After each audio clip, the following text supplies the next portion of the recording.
que mucha más gente conozca este modelo. Yo sé que hay circuitos internacionales en donde ya circula este modelo, sé que hay materiales, seguramente nos platicarán en parte de eso, pero yo creo que hay muchísima gente que debería estar mirando y aprendiendo de este modelo, porque creo que en el fondo hay mucha gente que cree en lo que ustedes, Cristina y Alejandro, y todo el equipo logró y ha construido como un ejemplo, como una referencia en América Latina, cuando menos como yo lo alcanzo a ver. Sin más presentaciones, vamos a tener primero la intervención de Alejandro, luego la intervención de Cristina. Normalmente Alejandro, Cristina, nos llevamos 45 minutos a una hora en la exposición. Puede ser menos si quieren, y luego nos llevamos una hora o un poco más en la conversación abierta. Y suele ser una conversación muy rica que nos enseña mucho, tanto desde las exposiciones como después lo que surge en las discusiones. Son dos etapas que nos enseñan mucho siempre ambas. Entonces, pues sin más, otra vez, bienvenidas, bienvenidos. Alejandro, por favor, adelante. Hola, buenas tardes. Pues si quieren, como la idea es contarles un poco qué fue lo que se hizo en Bogotá, qué es lo que se sigue haciendo. Es un proceso que continuó. Yo voy a hablar más la parte general, las ideas que estaban detrás, un poco como el contexto del programa. Y Cristina va a explicar bien los detalles de cómo funciona la operación en el día a día de este programa. Es como un poco la forma en la que la tenemos montada la presentación, y dura más o menos, yo creo que de pronto, incluso de pronto puede ser menos, 40 a 45 minutos, para eso lo programamos. Entonces, pues ya como arrancar de una vez. No sé si cómo ponemos la presentación, si Cristina está ahí oyéndome. Es que todavía no me deja compartirla, no sé si tienen que darme alguna autorización, yo creo. Sí, ahorita te lo doy. Listo, gracias. Pero así mientras Cristina...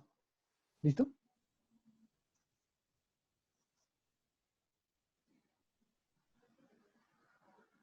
Listo.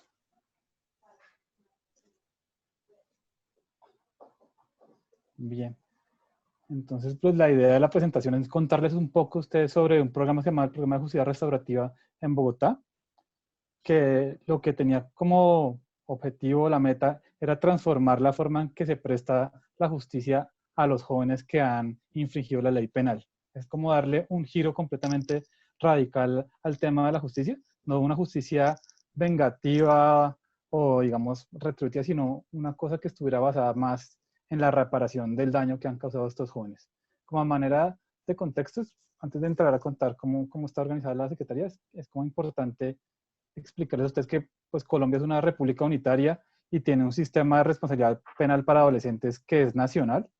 Hay un sistema que está compuesto por el Ministerio de Justicia, por el Instituto Colombiano de Bienestar Familiar y por decenas de entidades y ministerios que lo conforman, y tiene unos lineamientos y unas reglas que operan para todo Colombia, para cualquier municipio, cualquier departamento. Es el mismo sistema, las mismas reglas, el mismo código penal, el mismo código preventivo penal, y la estructura es exactamente la misma en todas las zonas de Colombia. Pero digamos que tiene unas ventajas este sistema, y es que abre unas ventanas que después Cristina va a explicar mejor, que le permiten a las entidades territoriales, es decir, a las ciudades, a los municipios, a las gobernaciones de los departamentos, construir programas de justicia restaurativa de acuerdo con las necesidades que tengan y con también los recursos que tengan disponibles para resolver este problema. Entonces, el sistema es general para todo Colombia y es una cosa nacional, pero da unas ventanas, sobre todo para aplicar este tipo de programas de justicia restaurativa. Ese es un poco como, si quieres ahí pasa el slide. Entonces, como un poco el esquema, este es un poco el organigrama de dónde está incluido el programa en Bogotá. Bogotá tiene una Secretaría de Seguridad, Convivencia y Justicia que es relativamente nueva. Hay básicamente dos grandes secciones misionales. Una es la Subsecretaría de Seguridad y Convivencia, que tiene todo el tema de seguridad, que es control y prevención y cultura ciudadana, temas de seguridad pura, y una subsecretaría también de acceso a la justicia, que tiene tres temas básicos. Uno es una cárcel distrital, que atiende a personas que están sindicadas por delitos cometidos en Bogotá. tiene cerca de 1000 personas, tiene una dirección de acceso a la justicia que se encarga de todos los servicios alternativos de resolución de conflictos, es decir, mediaciones, conciliaciones, aglomeración de servicios en casas de justicia, todos los servicios para acompañar a la rama judicial a prestar un mejor servicio, pero desde, digamos, desde la ciudad. Es un servicio que presta la ciudad de Bogotá. Y tiene una dirección de responsabilidad penal adolescente, que esta también es única en Colombia, por lo menos es la única secretaría que tiene una dirección encargada del tema de los adolescentes en conflicto con la ley. Y dentro de esta dirección se inscribe el programa de justicia restaurativa. Es uno de los programas que tiene. Entonces, para ver cómo pasa. Esta es la estructura de cómo funciona la justicia en general en Colombia con los adolescentes y los jóvenes. Pues esto es como una cosa clásica, como en casi todos los países tiene una etapa de indagación, una etapa de investigación, una etapa de juzgamiento y después están las sanciones, que en Colombia pueden ser de dos tipos. Pueden ser privativas de la libertad o no privativas de la libertad. Las privativas de la libertad, pues, para adolescentes, entran a un sitio en donde están encerrados pues pueden estar por años, 8 años, tiempos así.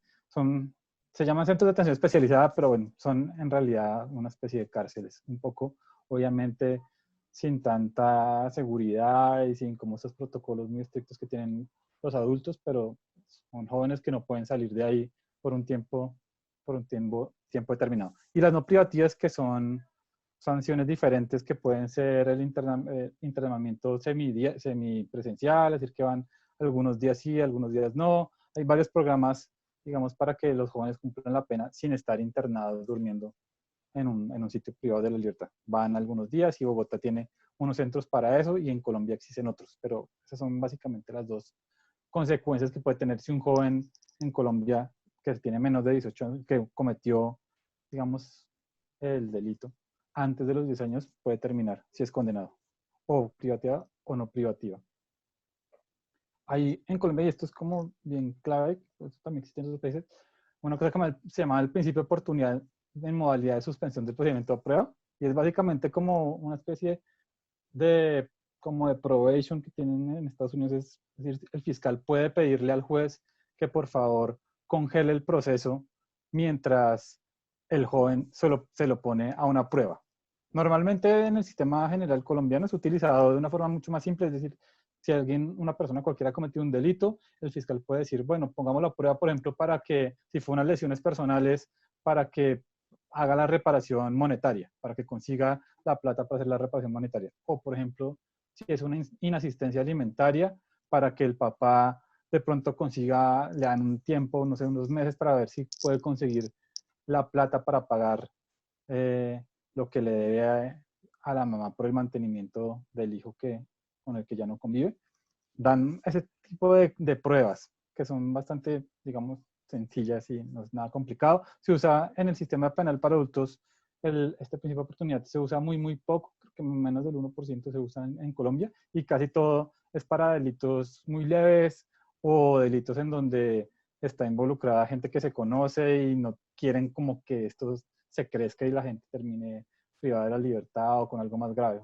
Lesiones entre amigos, este tipo de inasistencias alimentarias, eso es lo que en Colombia usualmente se otorga y con unas pruebas muy, digamos, muy simples y sin mucha verificación después de si se cumplió o no se cumplió.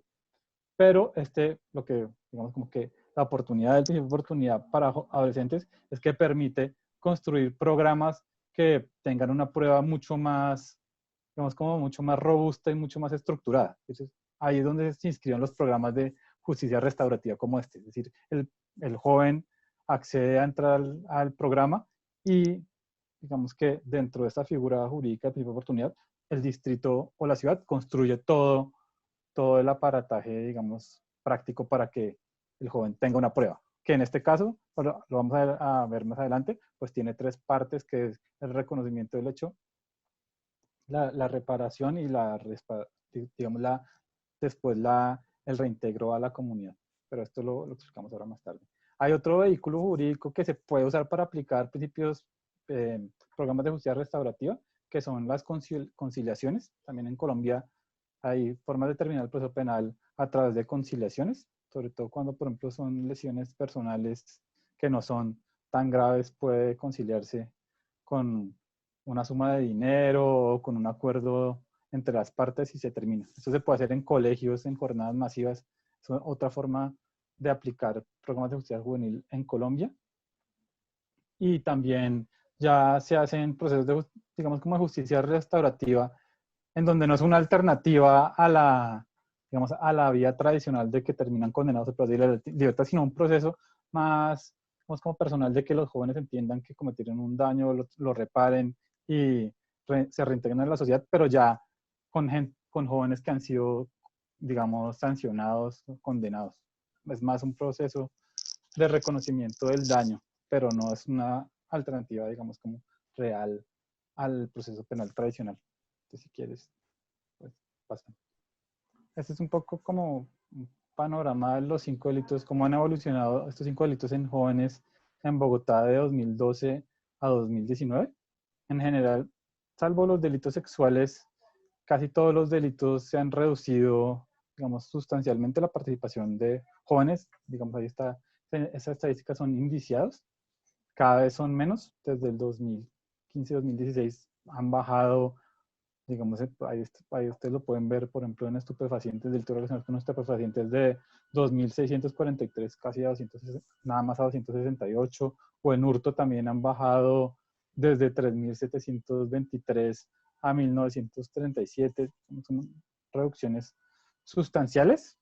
Y digamos, la explicación de esta reducción de los jóvenes que son indiciados, pues no, digamos, solo hay hipótesis que lo explican. Pues una hipótesis que es la que me gusta a uno cuando trabaja en el Estado, es que los programas que uno aplicó de prevención del delito y, digamos, de todos estos programas funcionaron y están reduciendo el crimen. Esa es una hipótesis. Hay otras hipótesis que son más relacionadas con que la policía ha dejado de capturar jóvenes, por ejemplo, porque el proceso de captura y después de judicialización es más complejo que con los adultos, entonces como que hay ciertos incentivos a un poco que les da como pereza, digamos, como seguir todo el trámite y simplemente lo capturan y probablemente lo sueltan al rato, no hacen todo el proceso de judicialización. Esa es otra hipótesis y bueno, hay varias, pero digamos, este es el panorama. En general en Bogotá la delincuencia, digamos, de jóvenes se ha reducido bastante en los últimos años. Sigue.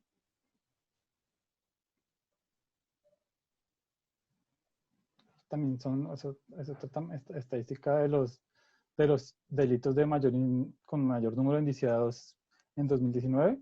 Ahí el principal, pues, también de jóvenes en Bogotá. Lesiones personales, hurto, delitos sexuales, estupefacientes y violencia intrafamiliar. Eso es lo clásico y eso es lo que se ha mantenido generalmente en Bogotá, es como el panorama de lo que ocurre acá en la ciudad con los jóvenes. Sigue.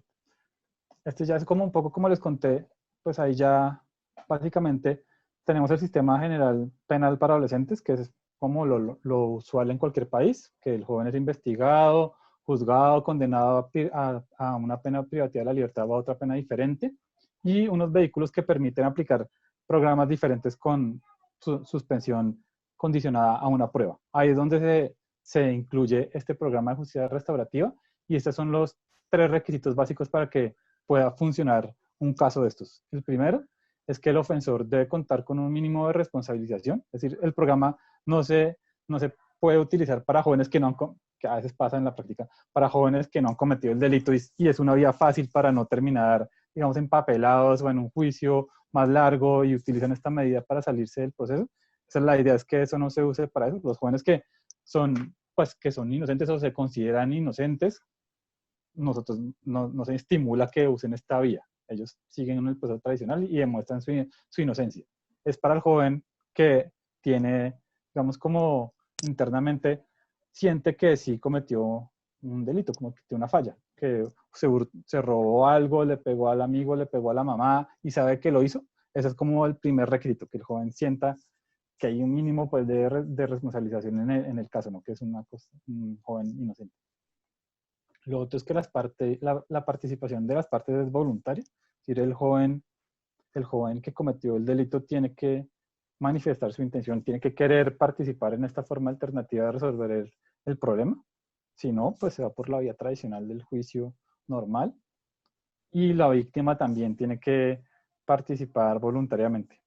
Es importante también esto, que se necesita también que la víctima participe de forma voluntaria. Y lo otro, pues, como ya un requisito más formal, es que hayan consentimientos informados, pues, por las partes, y cuando es menor, por los representantes legales, bien sea de la víctima o del ofensor. Hay varios mitos, aquí nos encontramos varios mitos en la práctica sobre la justicia restaurativa. Lo primero es que era una justicia muy blanda. Entonces, pues que eso no iba a funcionar, porque cómo iba a funcionar que un joven lo hicieran hacer talleres de arte y con psicólogos y todo un proceso de reconocimiento del daño, de reparación y diálogo con la víctima, y después de reingreso a la comunidad a través de alguna cosa simbólica como el arte. Había gente que le parecía que eso pues no era suficientemente como duro y rudo, y como no era suficientemente duro, era como un mito. Y la realidad es que pues este proceso no es un proceso que es fácil para el joven, digamos, tiene una serie de obligaciones, no es como un chiste. Ellos tienen que ir al programa, después Cristina lo explica bien, pero tiene que cumplir con las tareas que se le ponen al joven, ir a las citas que se le ponen, dura varios meses, yendo todas las semanas, atendiendo tareas que le ponen los trabajadores psicosociales del programa, reconociendo el daño que causó, reparándolo, bien sea pues digamos, hablando directamente, pidiendo perdón. Es un proceso que es para el joven también difícil, es decir, nada más pedir perdón y reparar y enfrentar cara a cara, ponerle la cara a la víctima, es duro, no es una cosa que sea fácil en la vida de una persona. Otro mito que hay es que es un proceso obligatorio. Eso es, pues, en Colombia por lo menos es falso. Si la gente quiere, las partes quieren, pueden seguir la vía tradicional. Otro mito es que es sinónimo de impunidad, que está ligado a lo que es muy blando. Entonces creen que, bueno, como el joven no estuvo preso, no pues digamos como que hay impunidad, que también es completamente falso. Yo creo que un proceso de un joven que reconoce el daño, que habla con la víctima, que pide perdón, que la repara, que después se reintegra, que cumplió todos los pasos de un programa que está establecido, pues el resultado es mucho menor impunidad en ese caso que en un caso en donde, no sé, va y cumple 3 meses privado de la libertad en un centro, pero nunca sintió que cometió nada equivocado y le parece como que fue una cosa injusta o una pérdida de tiempo o algo así, como suele ocurrir en Colombia. Entonces ese es otro mito que hay. Otro mito es que la responsabilización es igual a que tiene una responsabilidad penal, como que en este caso es un concepto diferente, digamos, como va por una rama diferente, y en este caso como aceptar que tuvo responsabilidad no equivale a aceptar que tuvo una responsabilidad penal, aunque pues ahí hay nexos.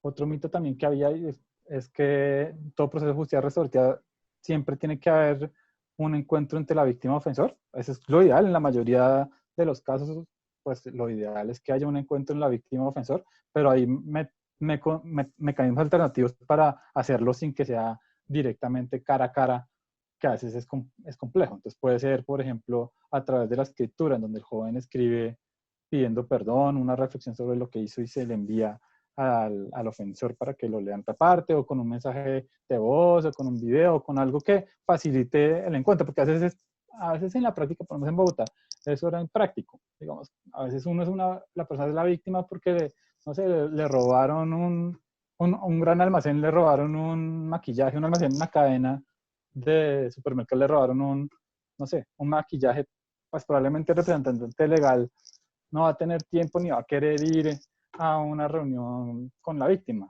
perdón, con el ofensor para que le pida perdón, pero hay formas de hacerlo diferente, digamos, como a través de escrito, a través de acciones en el almacén, digamos, como alternativas. Y también hay unos casos en donde la víctima no es una persona natural, ni una persona, digamos, con un almacén jurídica, sino que es un un delito en donde la víctima es, por ejemplo, no sé, el Estado, en últimas veces, cuando es, por ejemplo, temas como de drogas, cosas así, pues ahí no hay como una víctima como muy materializable, entonces también hay que buscarle alternativas. Otro mito es que la justicia restaurativa es un proceso terapéutico. Pues en la práctica tiene como componentes al final terapéuticos, pero la idea es el proceso de justicia restaurativa es un proceso de justicia, no es un proceso terapéutico para, digamos, tratar o intervenir a un joven que ha tenido problemas. Es un tema básicamente de justicia. Estos son un poco como los mitos. Si quieres, pasa. Estas son las 3 fases de las que hemos hablado que tiene el programa, que está incluido en el vehículo jurídico del principio de oportunidad. Y esta es la estructura por la que tiene que pasar un joven, digamos como la estructura grande por la que tiene que pasar un joven para graduarse del programa y que el fiscal, el juez cierre el caso, cese la acción penal porque cumplió todas las fases. La primera es la responsabilización, es que el joven en verdad sienta que lo que hizo fue un daño, digamos como que sí generó un daño, sí actuó contrario a la ley, que en verdad lo sienta y lo manifieste. Porque a veces hay jóvenes que, por ejemplo, no sé, muchos de los que yo hablaba ya, que roban por ejemplo, se roban un maquillaje en una gran cadena de supermercados inmensa en Colombia. Ellos sienten que eso no es un delito, porque les parece que el almacén es muy rico y tiene mucha plata y pues ¿qué importa si le quitaron un maquillaje que cuesta nada? No sienten que eso sea un delito, ni que esté mal, ni que en verdad tenga como un problema. O a veces también en peleas familiares en donde un joven le pega, o no sé, le pega a la mamá o le roba algo a la mamá, a veces tampoco sienten que en verdad eso es un delito, no lo tienen como, en verdad, claro, que lo que hicieron fue completamente algo incorrecto. Entonces la primera fase y es un trabajo ahí con psicólogos y trabajadores sociales para que el joven entienda o mire a ver si considera pues que se debe responsabilizar por lo que hizo, o si no, pues si se considera que inocente y que no hizo nada, pues siga la vía tradicional y pruebe su inocencia. Pero esa es la primera fase, que haga un trabajo de reflexión, digamos, interior para llegar a la conclusión de que en verdad le causó daño a alguien, así sea un almacén o así sea el Estado a alguien, pero causó un daño. La segunda fase es la reparación, que es reparar a la víctima.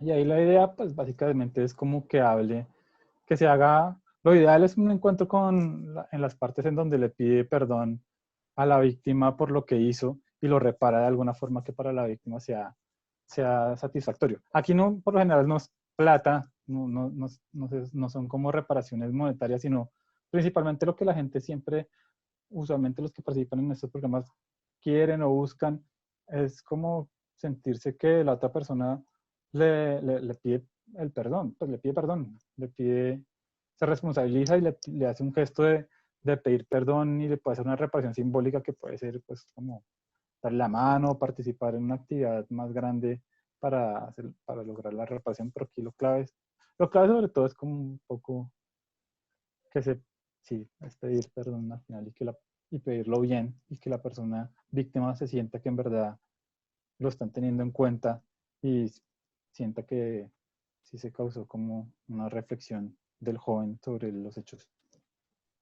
Después está ya la reintegración, que es un poco cómo se repara el daño, no ya al individuo, sino un poco como los lazos que se rompieron en la comunidad o en la sociedad, en la ciudad, cómo se repara eso que se causó con el delito. Y eso se hace a través del arte, casi siempre reparaciones simbólicas, pero digamos hay diferentes ejercicios. A veces los jóvenes iban y hacían un mural digamos, en el sitio en donde ellos, por ejemplo, son juzgados, como una especie de los juzgados, entonces ellos iban y hacían un mural ahí, dejan una placa diciendo pues, que esto se hizo por los jóvenes del programa de justicia restaurativa como una forma de reparar simbólicamente lo que hicieron, y lo ven después todos los jóvenes que están siendo juzgados y los jueces, los fiscales, todos los que pasan por ahí los ven. Ese es uno. Otro puede ser ir a contar su historia a otros jóvenes en colegios, pues su historia como con lo que les pasó con la justicia y la reflexión que ellos hacen, como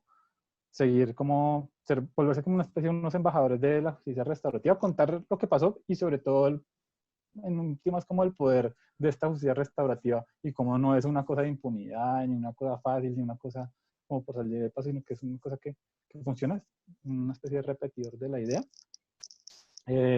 Pues hay también otros jóvenes que se dedican, les ayudan a montar su proyecto de vida, activar espacios de participación con otros jóvenes, hacer videos. Bueno, esto hay como toda una gama enorme de formas en que los jóvenes pueden hacer estas reparaciones simbólicas ya para hacer el tema más como comunitario. Y esas son las 3 fases. Si el joven logra pasar por esas 3 fases, que pues de adentro hay la obligación de ir a ciertas sesiones, digamos, responsabilizarse, hacer unos, digamos, como cumplir unas cosas que están dentro de cada uno de los puntos. Si logra pasar todo esto, el programa que administra la alcaldía escribe un informe que se lo dirige pues al fiscal, al juez, a las personas del sistema judicial, diciendo que el joven pasó por todas las etapas, las cumplió y que pues se recomienda que se cese de la acción penal. Y el juez estudia eso también pues con el fiscal, como con todas las personas que hacen parte del sistema, y si lo considera, pues si lo valida, que pues casi siempre lo valida en realidad, cesa la acción penal. Entonces ahí se termina el proceso para el joven, ya queda, digamos, como libre de cosas pendientes con la justicia en Colombia. Entonces, un poco, si quieres pasar al otro.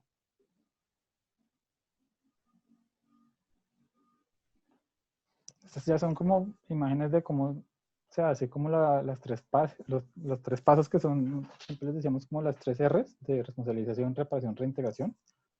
Pues responsabilización puede ser por escrito, a veces ellos escriben las cosas que sintieron, la reparación también a través, casi puede ser cara a cara o en círculos de varias personas o con diferentes herramientas, se hace de diferentes formas. Y la reintegración, que son estas actividades como comunidad, como comunitarias, como la que está ahí en la foto. Estas son como pues también como las formas de la reparación en los procesos de justicia restaurativa. Los tipos son, pues hay varios, que son la que es directa, indirecta, si son simbólicas, porque son, digamos, como cosas a través del arte, o reales que pueden ser a veces monetarias, o los elementos que debe tener la reparación, que es básicamente uno, la reconciliación, 2, como la garantía de que no se repita el hecho, que el joven no vuelva a repetirlo, que haya perdón, que haya un proceso de sanación y que se fortalezcan los vínculos entre la comunidad. Eso es un poco como la lógica que hay detrás de la reparación, que es como el núcleo o el eje de este programa. En este programa se cambia la venganza, pues, estoy poniendo ahí como por una palabra así extrema, pero se cambia la venganza, que es mandar al joven preso y que la sociedad se sienta feliz porque el joven está sufriendo preso. Cambiar ese, digamos, como ese sentimiento de se hace justicia haciendo sufrir a la gente por se hace justicia logrando que el que cometió el daño lo repare. Ese es como el cambio como radical que se quiere hacer, pues que hace este programa en últimas. Y que a diferencia digamos, de otros programas, lo hace en serio. Es decir, no se está haciendo con el joven que ya está condenado como un proceso paralelo, marginal, sino que el joven que pasa por esto y lo logra terminó su proceso, se hizo la acción penal y se hizo justicia. Es decir, está todo dentro de la estructura y digamos, del proceso judicial colombiano. No es una cosa marginal por fuera, al lado, está dentro del proceso judicial. No es una cosa por otro lado. Es que eso me parece a mí que es como clave y es importante este programa, que no son ejercicios por fuera de resolver las cosas con métodos por fuera, digamos, de la ley, sino haciéndolo dentro de la ley, dentro de las figuras jurídicas que existen en Colombia, pero con una finalidad diferente. Eso me parece como una de las gracias de este programa que les sigue. Estos son también ejemplos de prácticas restaurativas que hay mil. Así que devolverle, pues ahí está el círculo restaurativo, hay otros encuentros víctima-ofensor, que es la segunda foto, paneles de víctimas, digamos como que hay ahí, que eso se lo sabe Cristina mucho mejor que yo, digamos como una receta, pues un libro de recetas enorme que se puede aplicar para resolver los conflictos. No es una cosa como unitaria y fija y estática, sino que se puede jugar con diferentes herramientas para ver cuál funciona mejor en cada caso y cómo se usan. Y esto también es también eso es importante del programa y es clave, y es que es flexible y permite usar como estas herramientas diferentes para tratar de resolver el problema. Aquí ya es como más operativo. Esto es lo que les contaba de cuál es el vehículo jurídico y que sigue. Hay varias formas, los contaba al principio, que está el principio de oportunidad. Los vehículos jurídicos pueden ser uno, el principio de oportunidad, dos, la conciliación, que es otra figura jurídica, y el tercero, que es ya aplicarlo, digamos, a jóvenes que han sido condenados más como una alternativa, pues como un proceso más como no terapéutico, pero digamos ya no con fines como judiciales. Entonces, básicamente el vehículo como más importante o lo más importante es el principio de oportunidad que les estaba contando, que es una especie de probation, que el juez y el fiscal le otorgan al joven una prueba, y esa prueba la administra, en este caso en Colombia, la puede administrar un ente territorial, una ciudad, montar el programa que quiera. Se puede montar este de justicia restaurativa, pero se podría montar otro con otra lógica que no sé, me estoy metiendo, podría ser una cosa como más terapéutica, otra cosa como una corte compuesta por jóvenes, o sea, hay como varios modelos. Acá el que se hizo fue eso, pero en Colombia la ley deja que, digamos, cierta libertad para que el ente territorial o incluso la nación lo monte. Entonces, sí, pues básicamente, se realizan, cómo funciona en la práctica, se atiende dentro del programa ya, se atienden a los jóvenes que entran y que se responsabilizan, se les fija un programa de atenciones de psicosociales con psicólogos y trabajadores sociales, tanto al ofensor como a la víctima, que se va preparando por un lado al ofensor para que reconozca el daño y logre la reparación, y también a la víctima para que acepte digamos, la reparación, porque para las víctimas también es difícil aceptar el perdón, no es tan fácil. Entonces, o digamos como enfrentarse a este tema de estar cara a cara con la víctima o recibir o no perdón. Entonces se trabaja como con los dos. Ahí cuando se usa es cuando el juez de control de garantías, después de que el fiscal lo ha pedido, otorga el principio de oportunidad. Ahí es donde el joven ya entra al programa. Y bueno, acá, ¿por qué es?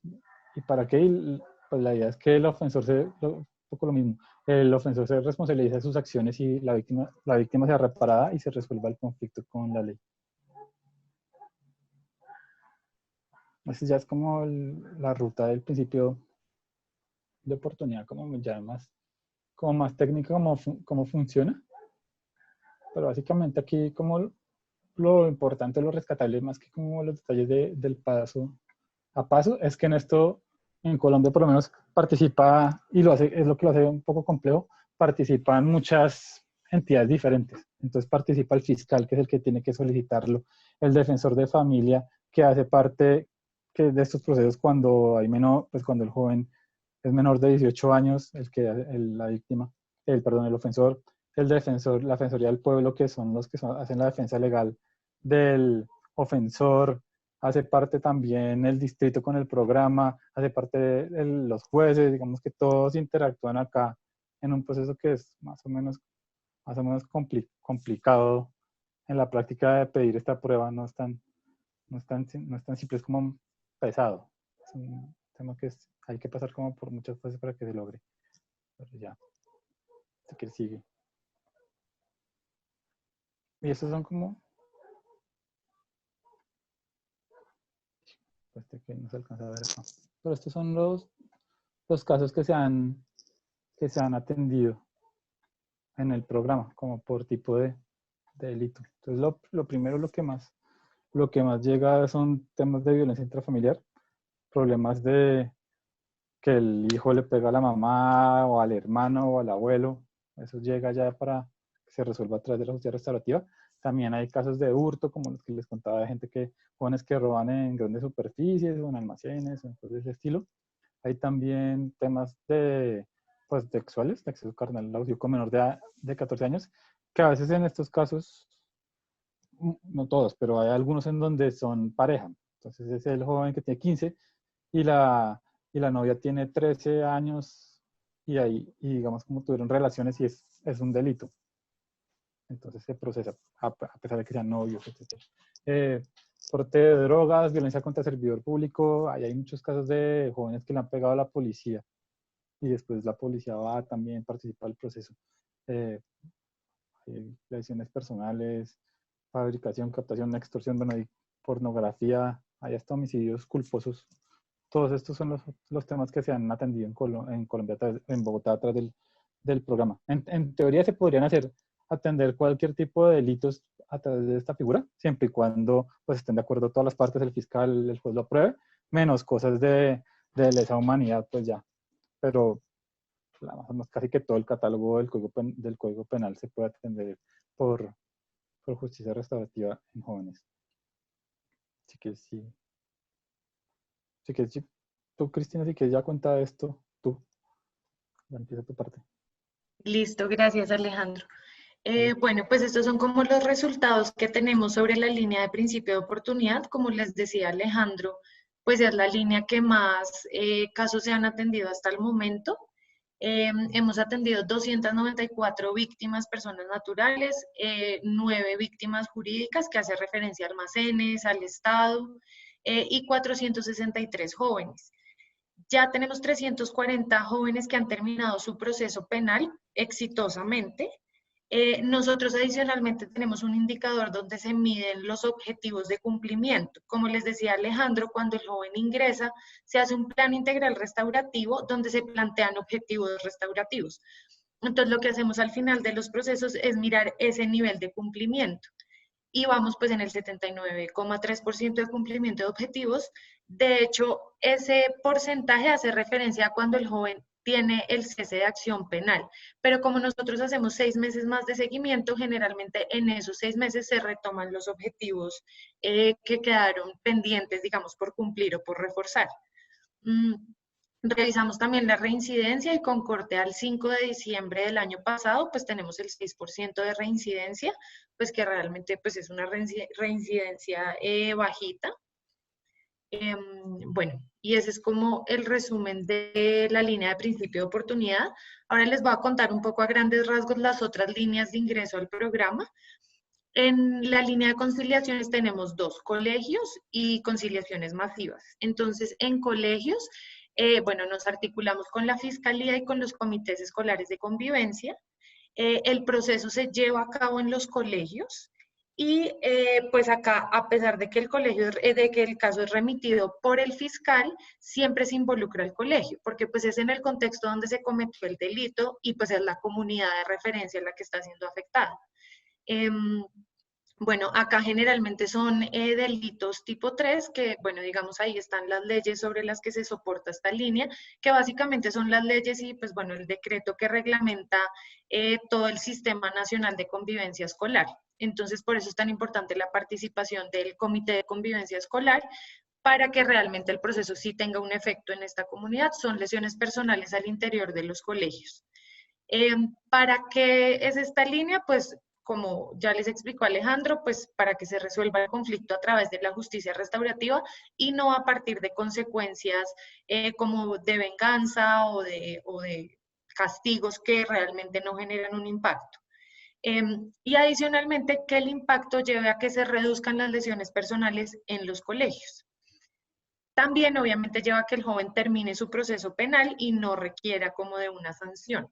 Estas son las cifras, esta es una línea, digamos, que estamos en este momento fortaleciendo porque pues hasta la fecha hemos encontrado algunos retos, por ejemplo, que cuando el caso no lo remiten a nosotros, alguno de los jóvenes ya no está en el colegio, o porque la familia decidió sacarlo, porque el colegio lo sacó, o porque, no sé, la familia de la víctima de pronto dijo, ya no te quiero más cerca a la persona que te agredió. Entonces es una línea difícil, pero creemos que es una línea donde realmente se está haciendo prevención de que las conductas violentas escalen. Entonces es un protocolo de 6 sesiones, se hacen 3 con la víctima, 3 con el ofensor de preparación, y finalmente se cierra con una conciliación para el fiscal y para nosotros con una práctica restaurativa. Bueno, hemos logrado cerrar 32 casos con este acuerdo y otros 5 casos se han cerrado por desistimiento. Esto significa que durante el proceso restaurativo pues la víctima dijo, yo ya no quiero continuar con el proceso, digamos, porque en el mismo proceso pudo resolver como la situación conflictiva. Las conciliaciones masivas, digamos que esta es una línea donde realmente no se puede hablar que se esté haciendo un proceso restaurativo porque se interviene muy poco, pero lo que aquí, digamos, el objetivo principal tanto de la Fiscalía como nuestro es que en las conciliaciones donde normalmente lo que se hace es citar a la víctima y ofensor de un caso, decirles que si están dispuestos a conciliar, que firmen un papel y salgan, es tratar de hacer unas sensibilizaciones a las partes para que en el momento que tengan ese encuentro en la Fiscalía tengan de pronto un poco más de herramientas para poder contar cómo se sintieron y qué es lo que esperan de ese espacio de conciliación. Entonces, pues realmente ha sido una articulación muy fuerte con la Fiscalía porque pues sabemos que para ellos implica más trabajo, pero se logran procesos mucho más eficientes y la percepción de las personas sobre el proceso penal es positiva porque realmente sienten que sí fueron escuchados, que se les dieron herramientas para resolver un conflicto y no que simplemente fueron, firmaron un papel y se acabó ese proceso. Digamos que acá lo primero que hace pues es el fiscal convoca la jornada de conciliación. Nosotros hacemos una charla de justicia restaurativa por un lado con víctimas y por el otro lado con ofensores y luego ya en el momento de las atenciones pues el fiscal se encarga de hacer la conciliación con el apoyo de algún profesional del programa. Hasta el momento hemos atendido, bueno, en el 2017 fueron solo 27 casos, pero pues como ven en el 2019 ya tuvimos 75 casos. Esto pues también demuestra que a las mismas autoridades pues han sentido que les ha funcionado y han querido también proponer más espacios. Y finalmente también se les descongestionan los despachos a los fiscales. Entonces, las partes terminan desistiendo del proceso penal y se resuelve esto sin necesidad de hacer el proceso penal completo y que se llegue a una sanción y a un castigo. Bueno, esta otra línea de jóvenes sancionados con proceso penal, sancionados o con proceso penal en curso, también es una línea que debemos fortalecer bastante. Digamos que acá pues básicamente interviene pues el juez de conocimiento, que es la autoridad competente para remitirnos el caso a nosotros. Y pues la idea es que, bueno, las atenciones se hacen ya sea en la sede del programa, en las casas de justicia, digamos que tiene Bogotá por todas las localidades para facilitar el acceso de las partes, y en los casos de las sanciones privativas de libertad se hace el proceso de atención al ofensor en el centro privativo. Obviamente ya para el encuentro y la práctica restaurativa, pues se pide la autorización al juez para que el joven pueda salir y que a la víctima no le toque pues entrar a uno de estos espacios que pues, claramente no son como los más apetecidos para entrar, digamos.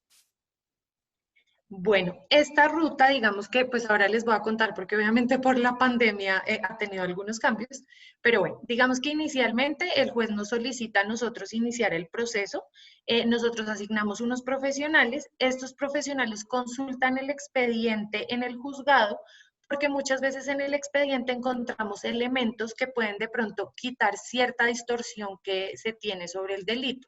Por ejemplo, les cuento un caso.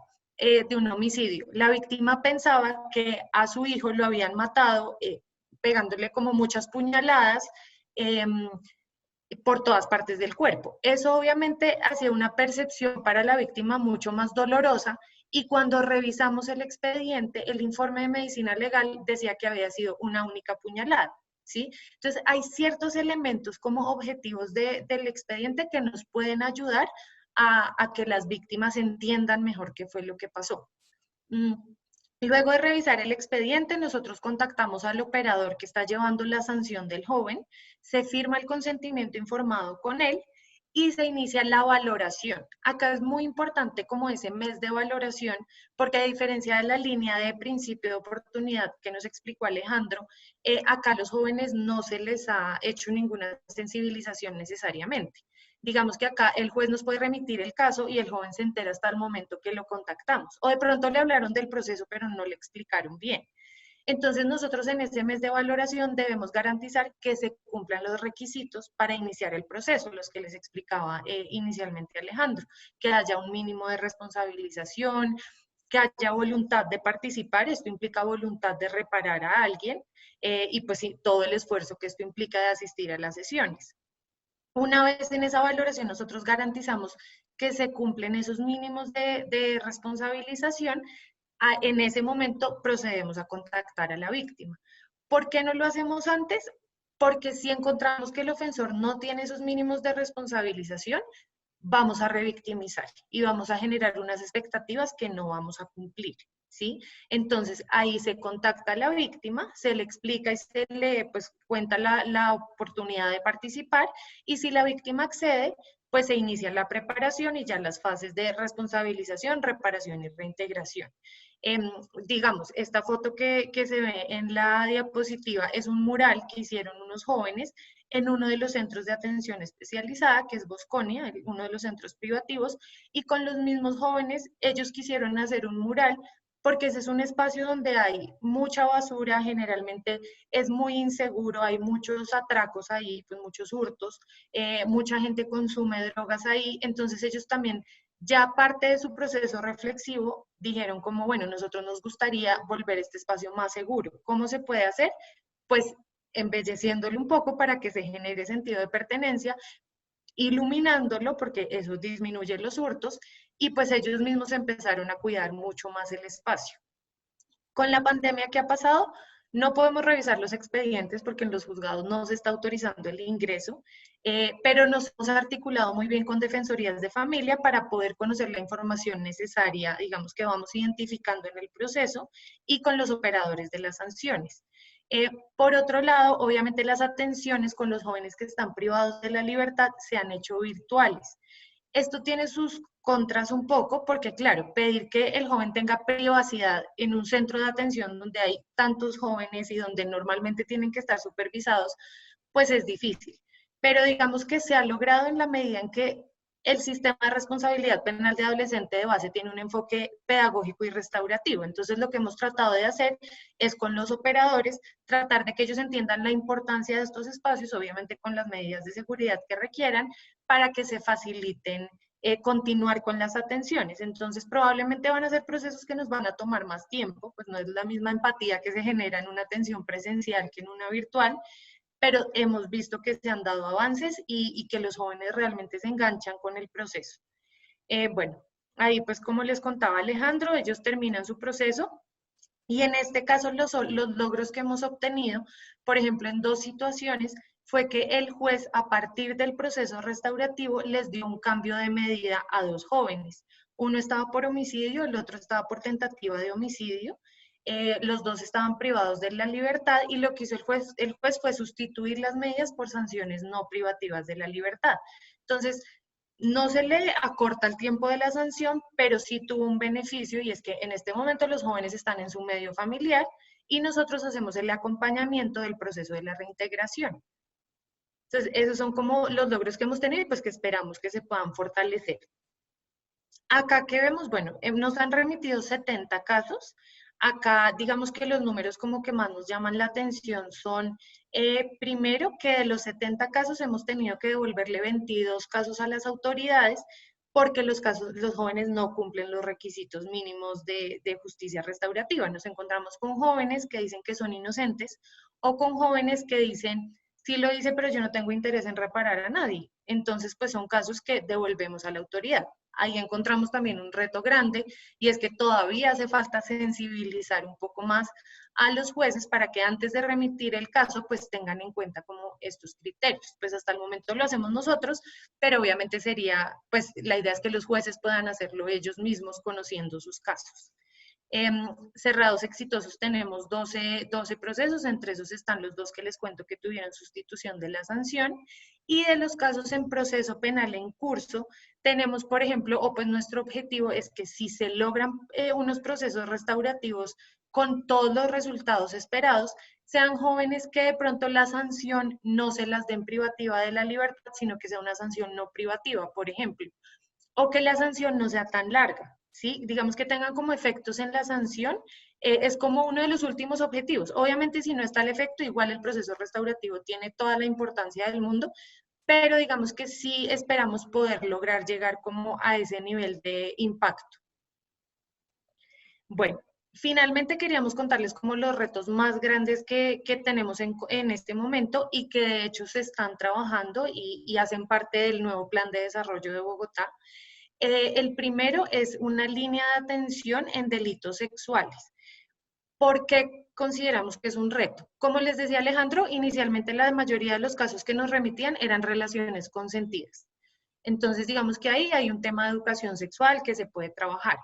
Pero en los casos donde los delitos sexuales son mucho más complejos y donde hay violencia y donde hay otro tipo de, pues como de características que generan mucho más daño, sabemos que el ofensor en la mayoría de los casos o ha tenido traumas en su infancia que tienen que ver con este delito, o pueden tener un trastorno mental de base o ciertas características que son competencia de salud mental, no del proceso restaurativo.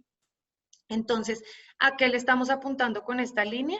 A que los delitos sexuales que nos remitan tengan primero la atención en salud mental o por lo menos una valoración donde un profesional en la salud nos diga, miren, el joven no tiene ningún trastorno, fue un evento, pero pues digamos que está en toda su capacidad de responder a un proceso restaurativo, o que nos digan requiere, no sé, 6 meses de atención inicialmente y de pronto después ya podrá iniciar el proceso restaurativo.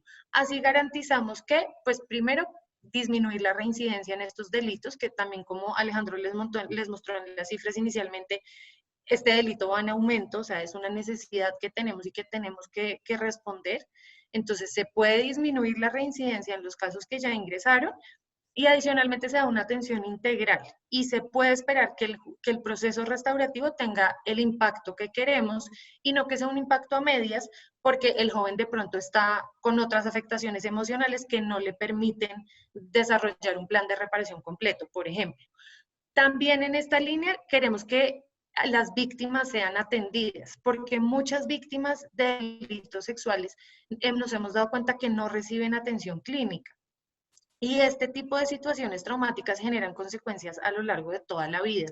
Entonces es muy importante también garantizarle a estas víctimas que además de recibir unas disculpas por parte del ofensor, puedan atender esas necesidades emocionales que se generaron a raíz del delito.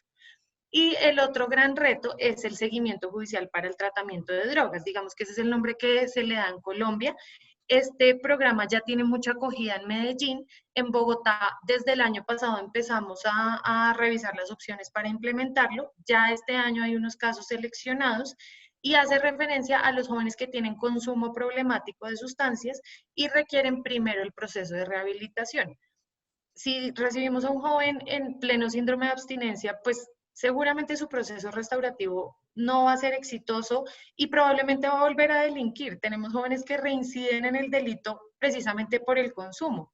Entonces sabemos que si no damos respuesta a este proceso, a estas necesidades, digamos, de rehabilitación, pues no podemos esperar procesos restaurativos que tengan un impacto grande ni los resultados esperados. Además, un joven con consumo que se enfrente a una víctima, pues la posibilidad de revictimizar es bastante alta, porque son jóvenes que manejan niveles altos de ansiedad, dificultades de control de impulsos y bueno, pues otras características que de pronto ustedes ya conocen.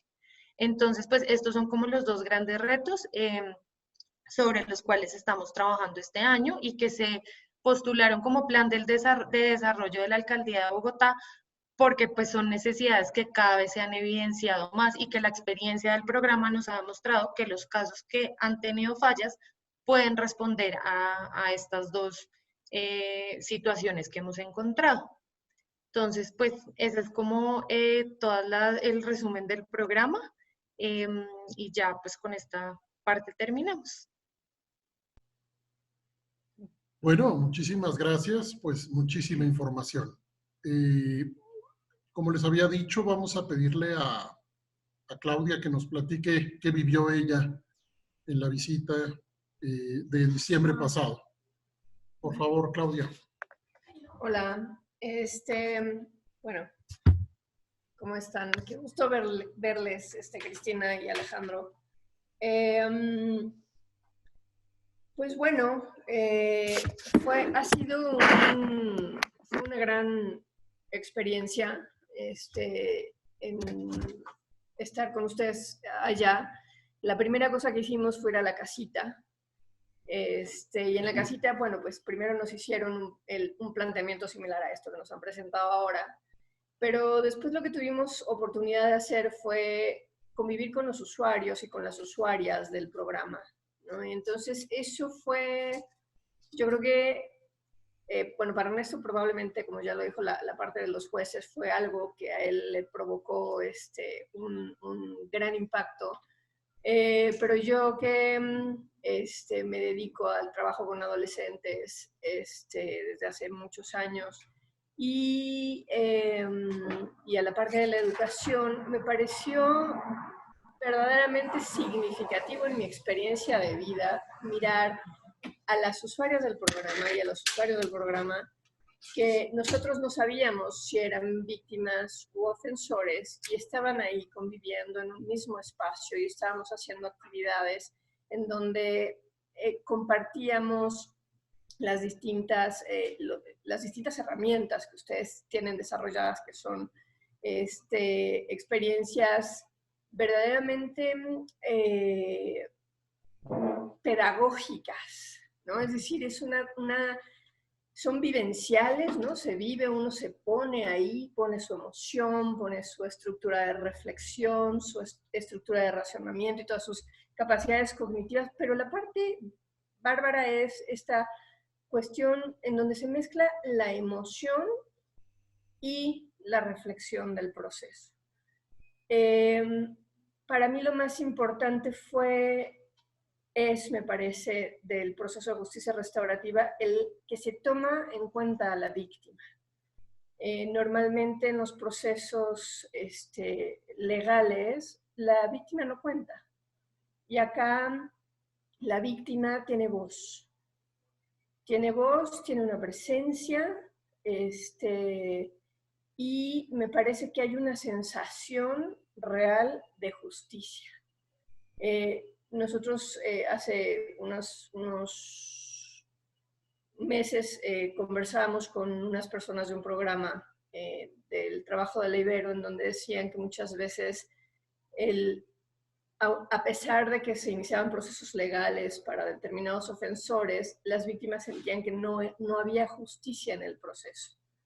Yo creo que cuando se da la oportunidad de tener a la víctima con el ofensor y que el ofensor ofrece una disculpa y hace un acto simbólico de reparación, hay un proceso de aprehensión, de aprender, de hacer suyo ese hecho, ese acto que dañó a alguien. La responsabilización me parece que es importantísima, ¿no? Porque se queda, porque es algo que se queda tanto con el ofensor como con la víctima. Para mí eso fue muy, muy importante, ¿no? Fue muy importante ver cómo los chicos, por ejemplo, en privación de la libertad, y entran a este programa de trabajo, en el que les van dando acompañamiento, va construyendo herramientas que les permiten resignificar pues la experiencia como tal, pues muchas veces sus propias vidas, ¿no? Entonces eso me pareció, me dejó muchísimo, yo me quedé con ganas de más, y bueno, me encantará volver a verlos y acompañarlos. Tengo la duda de si Cristina sigues dirigiendo la casita, y Alejandro, en dónde se encuentran ustedes ahora y haciendo qué. Yo sigo en el programa, sigo trabajando con la alcaldía y continúo coordinando el programa de justicia restaurativa. Y yo trabajo ahora en la fiscalía como estudios de políticas públicas. Por ahora. Gracias, Claudia. Bueno, sí quiero decir algo respecto a lo que sentí escuchando a las y los jueces.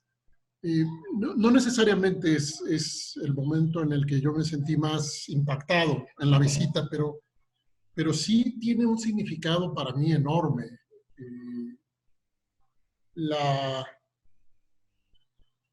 es como si hubieran trasplantado al sistema y lo hubieran puesto en otro lado, así, ¿no? Mira, nos hemos puesto de acuerdo y ahora estamos en otra cancha. Y esta otra cancha sirve para otra cosa. Desde que llegamos hasta que nos fuimos, todos los operadores dijeron, esto es mejor que lo otro. Esto tiene más sentido que lo otro. Esto le da un significado a la justicia a diferencia de lo otro. Lo otro es lo que todos y todas conocemos en esta fábrica de producción de penas privativas de libertad, en donde difícilmente encuentras a alguien que pueda explicar el sentido que tiene para un joven ser privado de libertad, pero además el sentido que pudiera tener en términos de la justicia. Así que el contenido que le da este modelo a la palabra justicia, visto desde los operadores y desde los usuarios, sobre todo desde los usuarios, en donde pudimos mirar y escuchar un poco a las y los jóvenes hablar de su vivencia en el sistema, en el proceso del perdón, de la reparación, tiene una potencia enorme para resignificar a la justicia penal. Resignificar a la justicia penal. Fue auténticamente muy impactante mirar a gente que uno asocia históricamente con otro discurso, y por cierto, las y los jueces, alguno de ellos en particular, con un discurso muy avanzado, en mi perspectiva, en términos garantistas, con criterios auténticamente pro persona, como lo entiendo yo, derechos humanos pro persona, que daban ganas de veras de ponerse a escribir las palabras que decían las y los jueces, de cómo ellos interpretaban el derecho nacional e internacional a favor de un proceso de esta naturaleza. Se dice fácil, pero ya me imagino, Alejandro, Cristina, lo que es la historia para llegar a esto. O cuando menos intento imaginármela, porque seguramente Colombia no está libre de resistencias, de conflictos de intereses, de inercias burocráticas, de ideologías, seguramente no lo está, sabemos que no lo está. Entonces, yo quisiera preguntarles si pueden hablar un poquito de las tensiones entre liderazgos políticos y sociales, los procesos de diálogo que le fueron dando forma a este sistema. Que se vayan un poquito para atrás, Alejandro y Cristina, y nos cuenten un poquito el proceso político, porque queremos aprender también del proceso político para llegar a una cosa como esta. Cómo vencer las resistencias cuando desde las sociedades y desde las instituciones se ha implantado de tal forma el discurso criminalizador de los jóvenes, de las y los jóvenes. Hay que hacer una transformación cultural. Entiendo yo que lo que ustedes representan es precisamente una representación cultural diferente en la aproximación al derecho penal. Así lo nombraría yo. ¿Nos cuentan un poquito de qué pasó antes de llegar? Gracias. Pues sí, como anécdotas. Sí había como mucha resistencia, sobre todo porque la gente, digamos, como los actores que participan, los jueces, los fiscales, bueno, los políticos, etcétera, asociaban mucho a la justicia restaurativa como con la carreta, como con que no era palabrería, no era una cosa concreta y real que se podía materializar en algo. Entonces había como, sí, eso es como... Ni siquiera había como resistencia a que fuera justicia restaurativa y eso, sino eso es como pura cháchara. Eso no es un cuento ahí en documentos. Y yo creo que como una cosa clave para reducir la resistencia y como lograr convencer sobre todo a los jueces fue tener un sitio físico. Eso suena tonto, pero tener una oficina o una casa en donde estuviera el programa que uno pudiera llevar ahí a los jueces, a los fiscales, a verlo. O sea, como que se sentaran ahí en el sitio y vieran que había salones, que había gente que podía trabajar ahí, que podía convertirse en algo más allá de un documento o de un discurso. Eso fue a mí me pareció como un gran catalizador.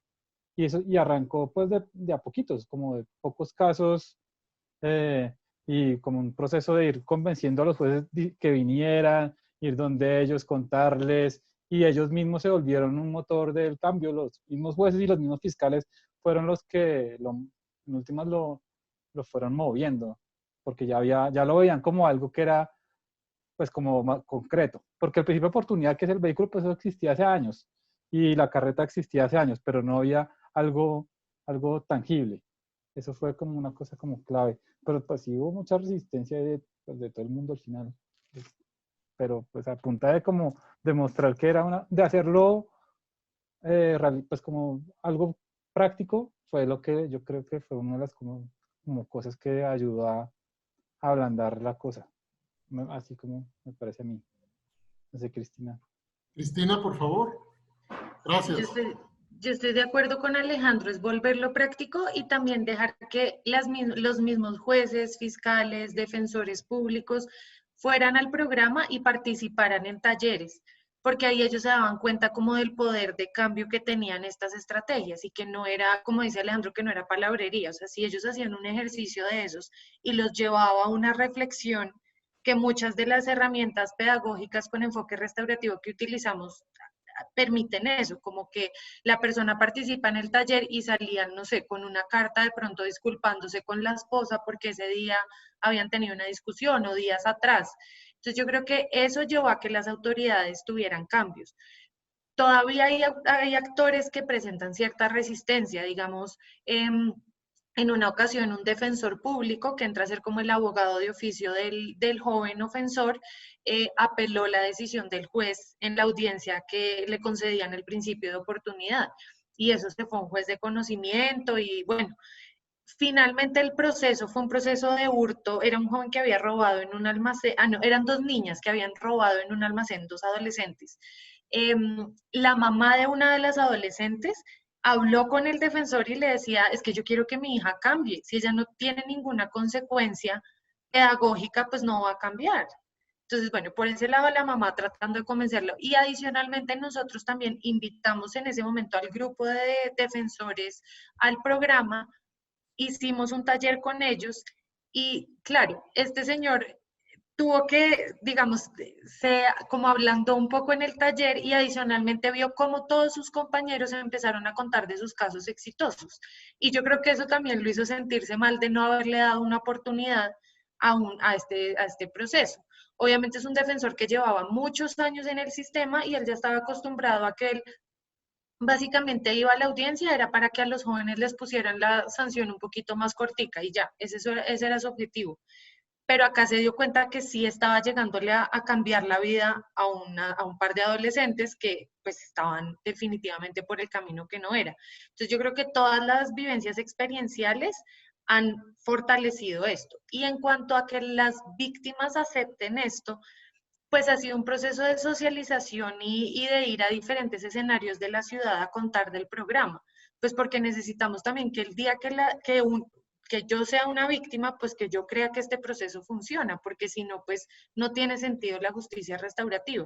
Entonces creo que ese es un compromiso grande y precisamente para la transformación cultural que decías, Ernesto, es trabajar con la comunidad y buscar escenarios para poder socializar estos procesos y que los mismos jóvenes sean los que puedan contarlo y las mismas víctimas. Sí. Pero al final no fue tan difícil, o sea, había resistencia, pero por alguna razón, ¿no? Como que nadie se sintió como amenazado con este programa o algo que en verdad fuera una cosa que lo bloqueara. También creo que es clave. No resisto a comentarles una anécdota de algo que sucedió apenas antes de tener esta reunión, mientras... por si alguien quiere pedir la palabra, estamos con la mesa abierta ya desde luego, pero mientras les comento, acabamos de sesionar con Brian Corr, él está en Boston, él vino con nosotros a una conferencia en Puebla en noviembre, y estamos entrevistando gente de varios lugares de Estados Unidos y será de otros países también, porque estamos construyendo un mecanismo de supervisión externa de la policía. Y él decía, justamente algo como que se parece a lo que ustedes acaban de decir. En algún punto él dijo, hay que hacer las cosas para que las cosas convenzan. Hay que hacer. Hay que lograr cosas concretas para que la gente piense, perciba que esto que se está haciendo tiene auténticamente contenidos diferentes.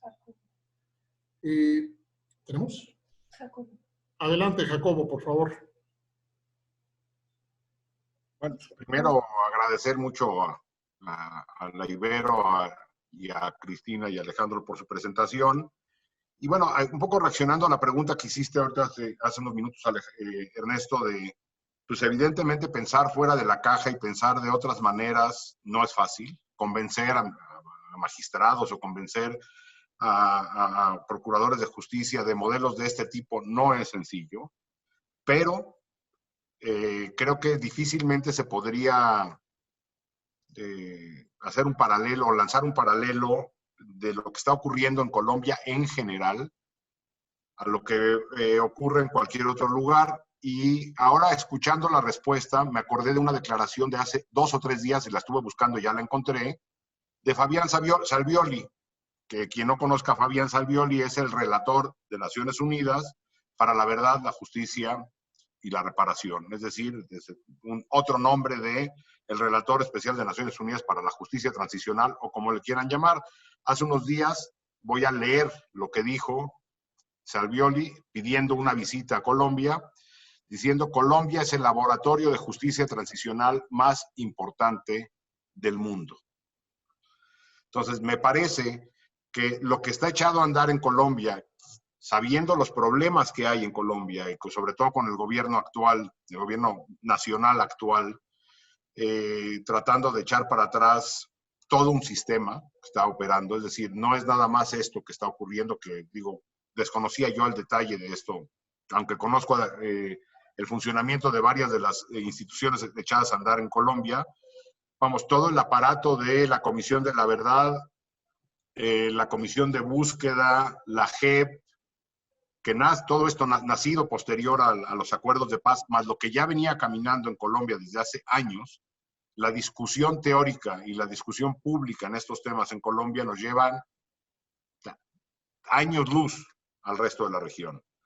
Entonces, entendería yo que en Colombia esto es posible, y es a pesar de las reticencias de muchos sectores de la clase política colombiana, que lo que yo digo es de que en Colombia, aunque las cosas parece que no caminan, de menos se mueven, a diferencia de otros lugares como acá, donde no caminan, pero tampoco se mueven. Entonces, ¿Perdón, Ernesto? Y se mueven para atrás. Bueno, en toda la región se mueve, también en Colombia se mueve para atrás. Digo, este gobierno es un retroceso, en mi opinión, a lo que se venía construyendo, el plebiscito sobre el acuerdo de paz. Es decir, nada de esto es simple, todos estos procesos son complejos. En los únicos lugares donde modelos de estos se pueden echar a andar casi de manera automática es cuando el Estado queda devastado y no hay nada que hacer. O sea, después del genocidio en Ruanda había que hacer esto o había que hacer esto, no había nada más que hacer. Entonces, solo en esos escenarios es posible echar a andar estos procesos, o, como está ocurriendo en Colombia, con mucha atención y con mucha imaginación y con mucho valor, como lo que están haciendo Cristina y Alejandro. Nomás quería hacer ese comentario de lo que acaba de decir hace 3 días Fabián. Gracias, Jacobo. ¿Y cómo le hacemos desde acá, desde México, para no irnos después de esta reunión y quedarnos con la idea de que, pues qué bueno que en Colombia, que en Bogotá sí pueden, que ya será para otra vez, para México? ¿Cómo hacerle, no? Estamos con una enorme, vaya, ustedes lo están viendo, las violencias en México tienen una profundidad, una agudización, una diversificación. México no había vivido tener masacres una tras otra, tras otra, tras otra. No habíamos vivido eso, no en estas últimas décadas. Hoy simplemente no paran las violencias. También ustedes ya pasaron por allí. Ustedes conocen, yo cuando hablo de Colombia siempre digo que he visto algunas de las peores atrocidades y algunas de las experiencias más fascinantes en términos de política pública y de prácticas en la calle. Yo tengo desde finales del siglo pasado yendo a Bogotá, viendo los aprendizajes. Lo que le decía a Claudia cuando empezaron la exposición y pusieron el organigrama de la Secretaría, a Claudia le dije, ese organigrama podría ser en sí mismo una exposición. Diferente a esta que hicieron hoy, pero otra exposición, porque la forma como funciona esa Secretaría ya es el producto de muchos años de aprendizaje. Nadie está diciendo que no tengan problemas. Estamos diciendo que son, como dijo el relator, son un laboratorio. Nuestro problema es que nos cuesta hasta trabajo mirar a los laboratorios. Nos cuesta trabajo mirar cuando alguien nos dice que miremos a algún lugar donde algo diferente está pasando. Creo que nuestra cultura incluye una resistencia profunda al aprendizaje de lo que es diferente, incluso teniendo un discurso similar, en donde se supone que el sistema penal tiene fines, para algunos, humanista, resocializador, en donde la reparación, el perdón, todo eso se supone que es importante. Bueno, las legislaciones múltiples que tienen que ver con las víctimas en México, Jacobo hace una figura interesante, una metáfora que dice que si México fuera, a ver si la digo bien, Jacobo, si México fuera un cuerpo de un muerto y alguien hiciera una especie de ¿cómo se llama? Una autopsia, vería que tiene todo para funcionar bien, pero está muerto. Algo así, dice Jacobo, porque hemos estado generando reformas tras reformas, tras reformas, instituciones tras instituciones. Y por eso para nosotros era importante que se oyera esto que ustedes han dicho ahora, porque atravesó los límites del discurso formal. Ustedes están hablando de historias de la gente. Claudia está hablando de la gente, de las personas. Y lo miramos ahí. Cuando vi que cambió la administración, ahora en Bogotá otra vez, puse atención a ver qué decían respecto a esta y otras cosas que yo considero aprendizajes históricos para ustedes. Y entonces ahí viene el otro componente. ¿Qué ha hecho Bogotá para que lo que aprende no se tire a la basura al cambio de gobierno? Seguramente se tirarán muchas cosas a la basura, pero ya veo que otras no.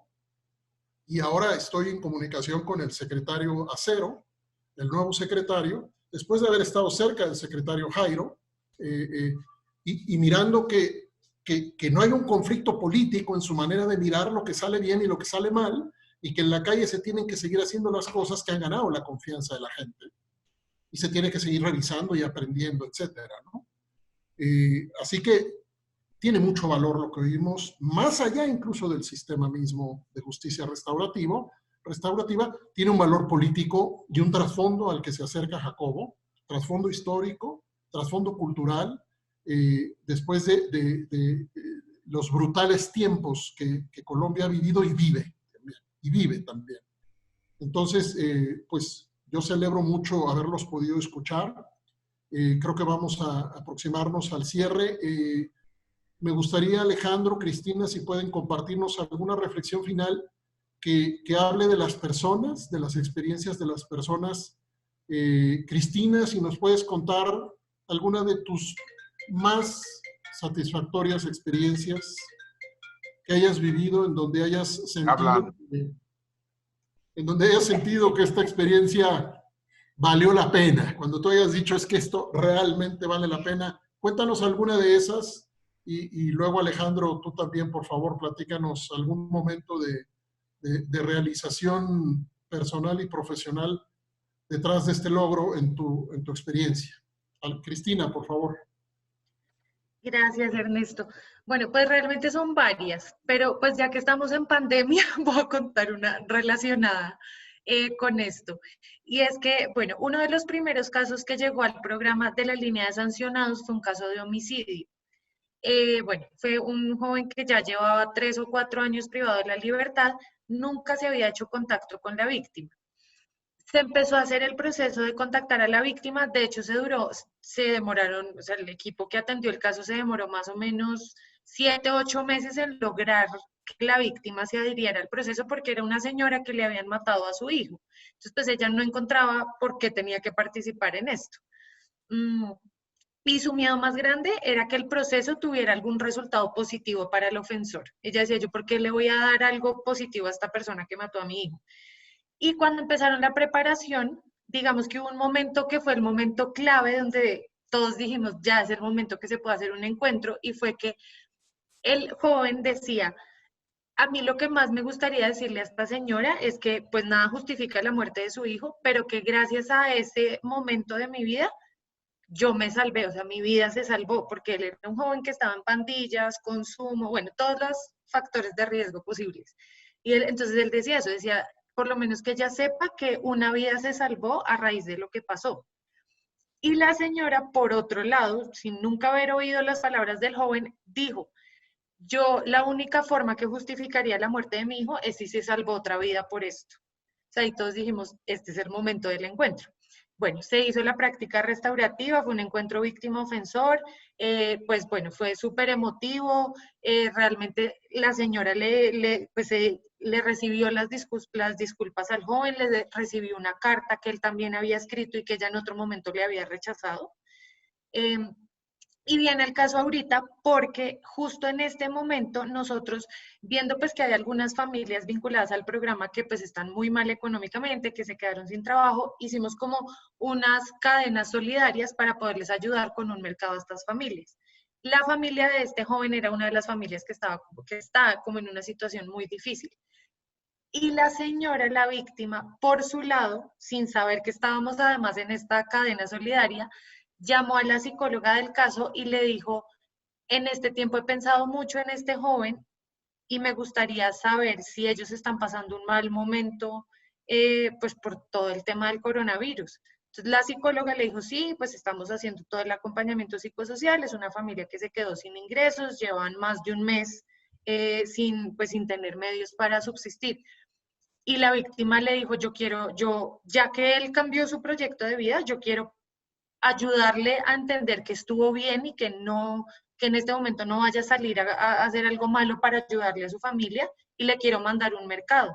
Y terminó la víctima en este momento, a través nuestro, mandándole un mercado a este joven y a su mamá, y que fue realmente lo que le salvó este momento de vida a la familia del joven ofensor. O sea, creo que en ese momento todos dijimos como, de verdad, esto tiene un poder inmenso, porque fue todo iniciativa de la víctima y pues fue muy emocionante, porque hay uno es donde dice, de verdad es un proceso 100% restaurativo, y el juez que se enteró dice, pues no me equivoqué cuando les remití el caso y no me equivoco en seguir mandándoles casos, porque realmente se resignifica toda una experiencia. Entonces, para mí ese es uno de los momentos que, pucha, digo, como de verdad esto tiene que seguir y tenemos que fortalecernos en todo.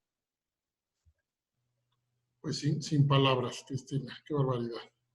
Felicidades, qué barbaridad.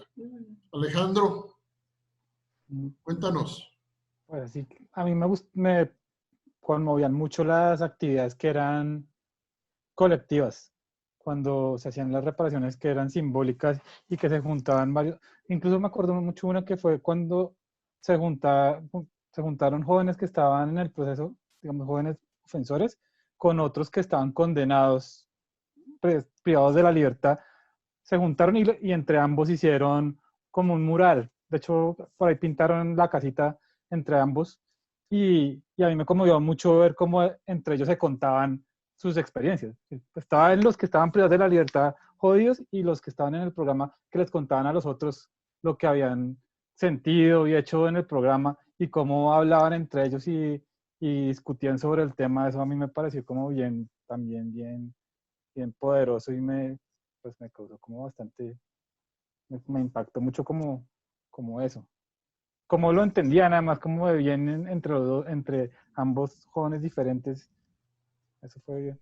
O sea, a mí siempre me gustaron esas cosas colectivas cuando pintaban cosas o arreglaban un barrio, cuando era juntos y se trabajaba todo el mundo al tiempo. Las víctimas, los ofensores, los que trabajan en la alcaldía, la gente por ahí. Eso me parece a mí que es bien poderoso y la gente lo nota, los que están por alrededor, y creo que manda el mensaje claro a la sociedad que eso también, pues de que funciona y que los jóvenes en verdad están metiéndole como trabajo a reparar el daño que causaron. Eso es chévere. A mí me gustó mucho cuando...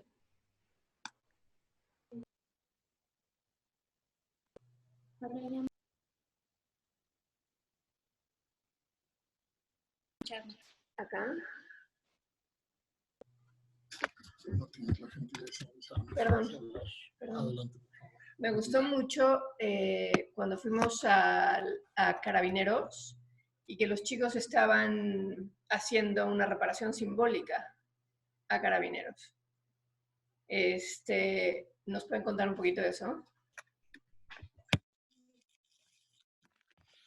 Sí, digamos que esa reparación simbólica fue porque, bueno, se hizo con algunos jóvenes que habían entrado por violencia a servidor público, o sea, porque habían agredido policías, y también con otros que de pronto no era el delito de ingreso, pero que tenían una resistencia a la policía terrible, o sea, que, mejor dicho, no habían entrado por ese delito, pero si podían, tomaban la decisión de cometerlo, o sea, era como un odio hacia los policías. Esto se había hablado con policía y uno de los objetivos, y creo que todavía es algo que toca seguir trabajando, de los retos grandes que tenemos es acercar a la policía a los jóvenes, que no se vean como enemigos, que no se vean como los vándalos y los otros los que nos persiguen, sino que realmente se vea como algo que es un apoyo mutuo que puede haber ahí. Entonces ahí lo que se hizo fue que los jóvenes primero estuvieron en un taller donde diseñaron un mural, se les contó dónde se iba a realizar y ahí digamos que teníamos una ventaja y es que como ahí están los animales de la policía, pues para estos jóvenes digamos que será como un enganche, como mire que vamos a ir también a arreglarle el espacio a unos animales que trabajan por la ciudad, básicamente. Entonces los jóvenes como que se movilizaron, diseñaron pues sí, el mural, pero yo creo que lo más impactante fue estar allá y ver que los policías los ayudaron, que los policías resaltaban el buen trabajo que ellos habían hecho, que los policías trataban bien a los animales y de los policías ver a estos chinos de verdad súper encarretados trabajando y que se demoraban y que iban y corrían por la pintura y que acá se dañó y tratando de volver el espacio lindo. Entonces yo creo que eso ayudó a que se eliminaran un montón de prejuicios que había de lado y de lado y a que se vieran unos a otros como una red de apoyo y como personas que tenían cosas positivas. Y ser en ese grupo de jóvenes, yo podría decir que sí se resignifica esa relación con la policía y también con los policías que estaban allá, porque pues ellos también tenían muchas ideas y prejuicios sobre estos jóvenes.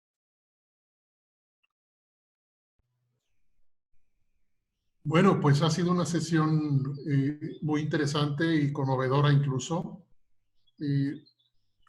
Otra anécdota rápido, el sábado pasado tuve una sesión larga con la coordinadora de gestores de convivencia, esta figura creada en Bogotá y que ahora también está en Cali y Medellín y que está exportándose en formatos parecidos a áreas diferentes a las de la reducción de violencias.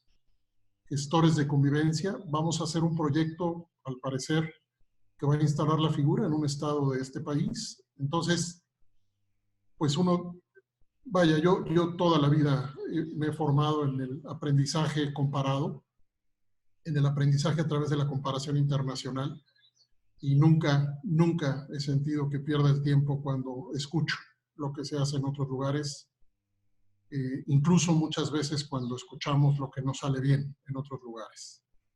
Gracias a todas y a todos, muy buenas tardes, y Cristina, seguiremos buscándote para saber lo que va pasando, lo que sigue. Alejandro, igualmente, ya nos tomaremos una cervecita por allá o por acá. Gracias. Gracias. Mucho éxito. Saludos. Éxito. Muchas gracias a ustedes por la invitación y espero que nos sigamos viendo. Claro que sí. Cuídense. Chao. Gracias. Lo mismo.